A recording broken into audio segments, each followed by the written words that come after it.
Assalamualaikum warahmatullahi wabarakatuh. Alhamdulillah kita bisa ketemu lagi dalam pelajaran Faraid, yang mana pelajaran ini adalah untuk kelas 3 Sanawiyah. Yang kemarin sebelumnya kita membahas mengenai isbatul furud, penetapan bagian.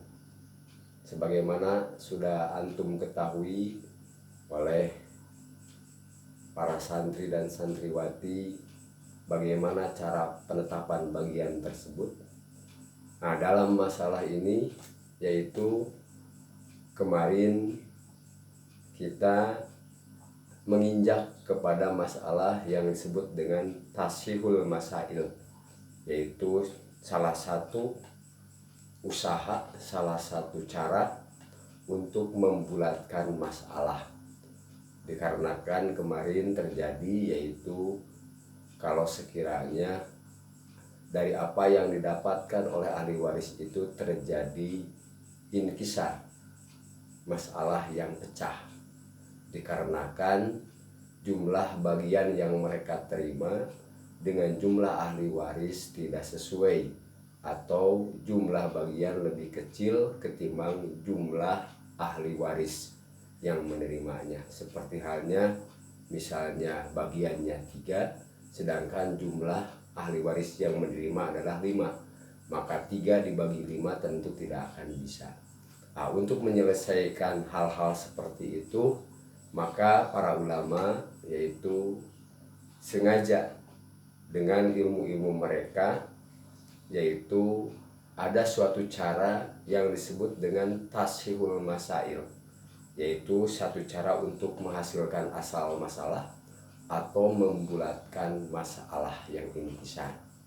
Nah, sebelum kepada permasalahan itu, perlu antum ketahui yaitu beberapa istilah dalam cara menentukan atau cara membulatkan masalah tersebut. Yang pertama yaitu ada yang disebut dengan al-bastu.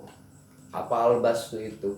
Maksud al-bastu adalah angka pecahan yang ada di atas, atau disebut juga oleh kita pembilang. Yang kedua ada yang disebut dengan makomun. Makom itu adalah angka pecahan yang ada di bawah, atau kadangkala oleh kita disebut penyebut. Karena dalam pecahan itu ada pembilang, ada penyebut. Nah, angka yang di atas disebutnya bastun, pembilang. Angka yang di bawah adalah makom, penyebut. Contohnya misalnya 1/6, maka 1 disebutnya adalah bastun, 6 adalah disebut makom. Yang ketiga ada yang disebut dengan makhraj. Apa itu makhraj? Makhraj adalah merupakan bilangan-bilangan yang keluar dari pecahan-pecahan yang ada pada bagian ahli waris. Contohnya misalnya dalam purud itu kan ada 6 bagian, ada 1/2, ada 2/3, ada 1/4, ada 1/8, ada 1/6, ada 1/3. Maka dari pecahan-pecahan itu keluar suku bilangannya, keluar bilangannya. Misalnya 1/2, maka keluar 2.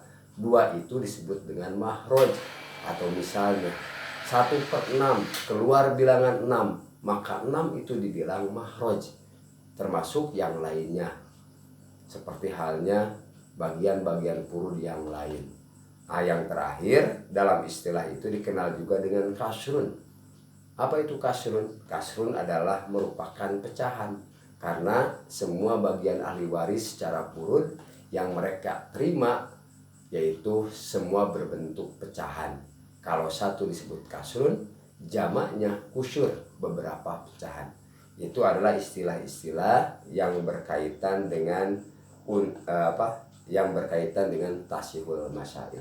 Nah, baik, selanjutnya kita menginjak kepada apa yang dimaksud dengan tasihul masail itu sendiri.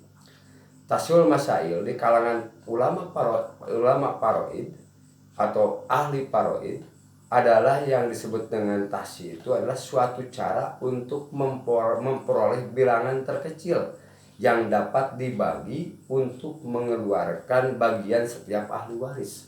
Nah, itu adalah secara istilah.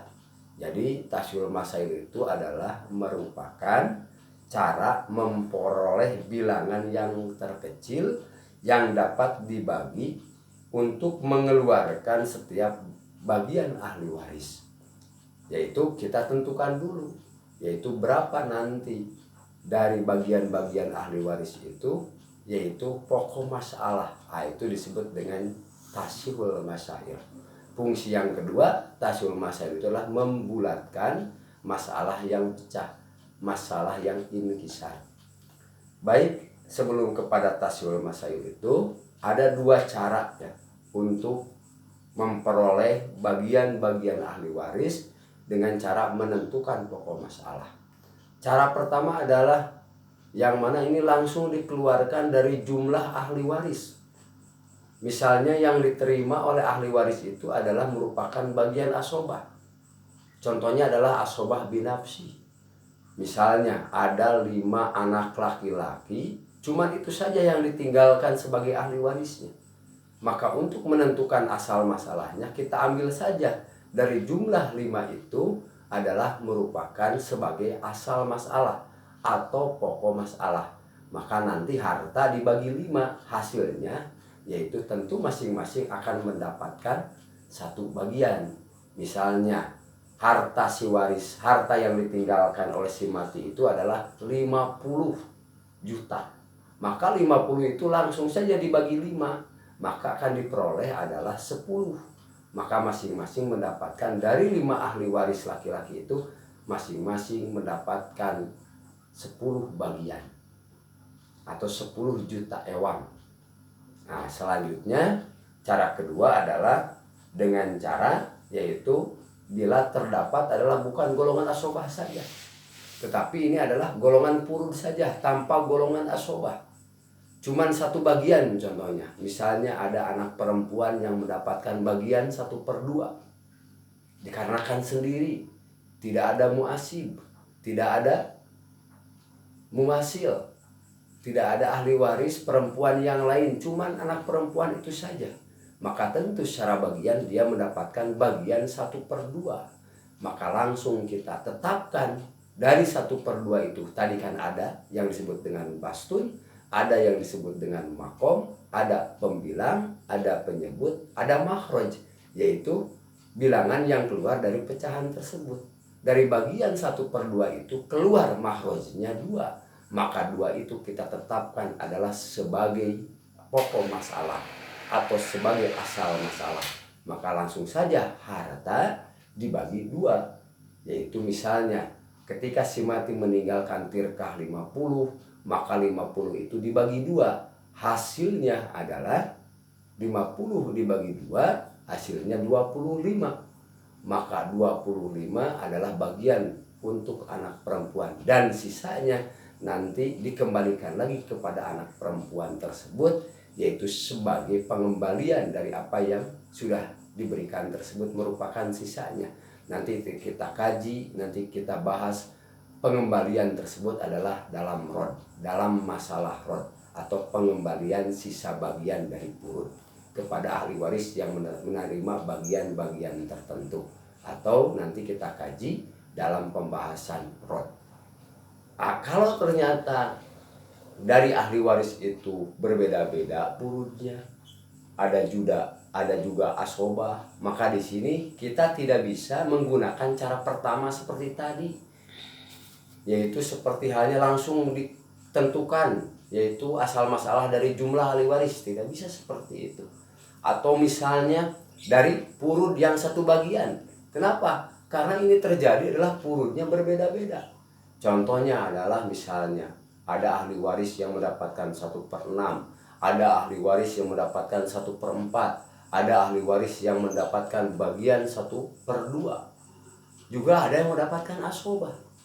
Dari sana akan keluar dari bagian-bagian purud itu maroja, misalnya 1/6 6, 1/4 4, 1/2 2. Maka ada bilangan 6 4 2.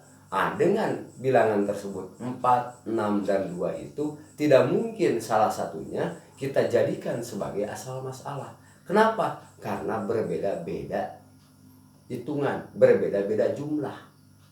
Nah, maka di sini perlu yaitu kita membulatkan hal tersebut untuk mencari pokok masalahnya adalah dengan tasihul masail, yaitu untuk membulatkan, yaitu untuk mengeluarkan bagian ahli waris dari yang mereka terima dari purud-purud tersebut.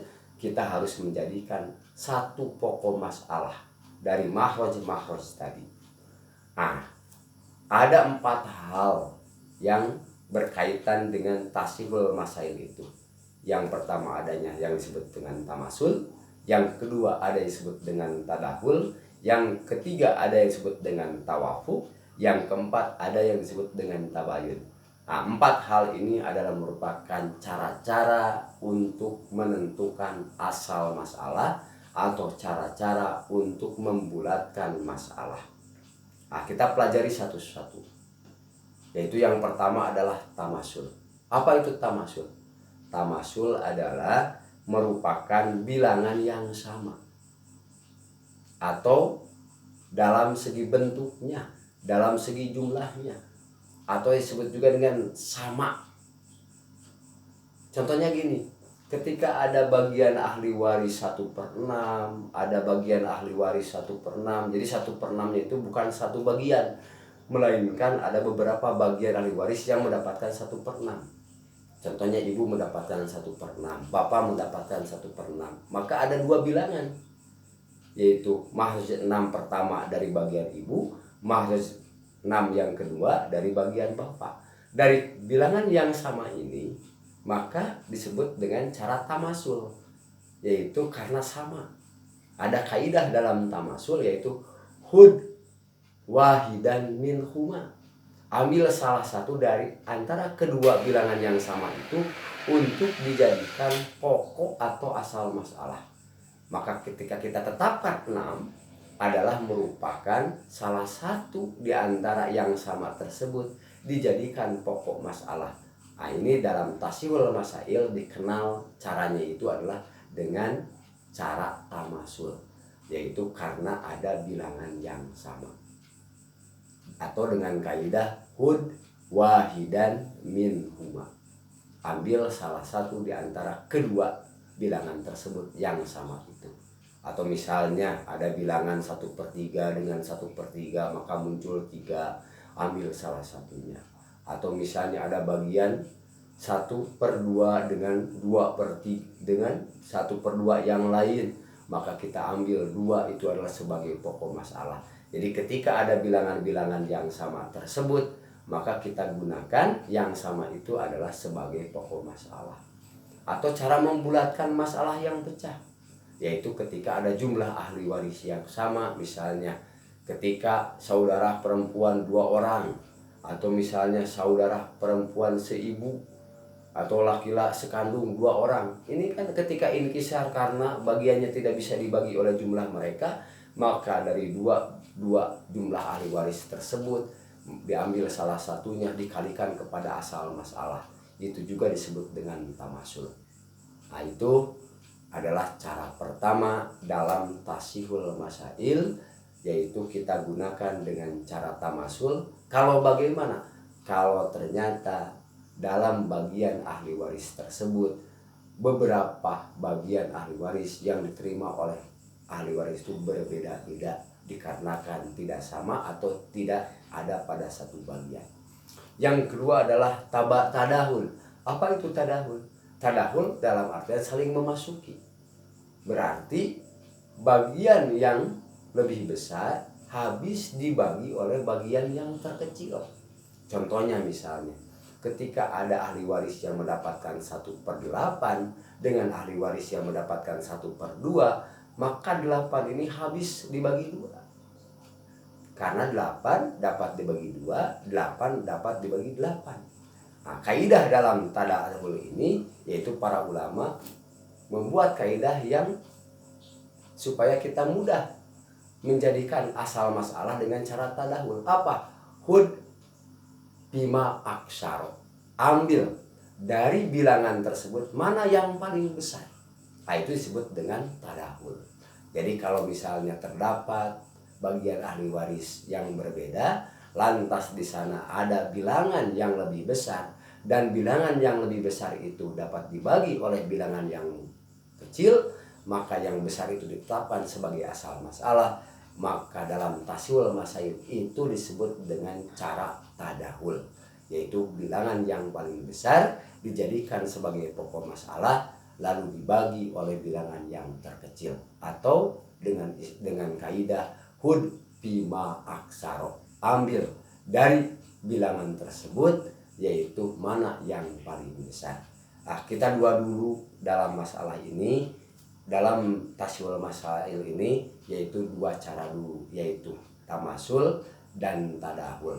Jadi intinya ketika kita mendapatkan bagian-bagian ahli waris tidak sama seperti halnya yang dijelaskan tadi, karena kalau misalnya sama dari jumlah ahli waris langsung kita dengan macam pertama yang tadi seperti golongan asobah saja, atau misalnya cuma satu golongan purun saja. Tetapi kalau terdapat beberapa golongan purun yang mendapatkan bagian itu karena berbeda-beda, maka perlu di sini kita menggunakan tasihul masail. Baru dua yang kita jelaskan, yaitu tamasul dan tadahul. Untuk tamasul kita ingat pada kaidahnya, yaitu hud wahidan minhuma, ambil salah satu di antara keduanya. Untuk tadahul kita ingat pada kaidah hud bima aksaro, ambil pada masalah itu mana yang paling besar dari bilangan-bilangan tersebut. Insya Allah kita nanti lanjut lagi dalam tasyul masail ini, yaitu kepada tawafuk dan tabayun. Insya Allah mudah-mudahan kita ketemu lagi di lain waktu. Wassalamualaikum warahmatullahi wabarakatuh.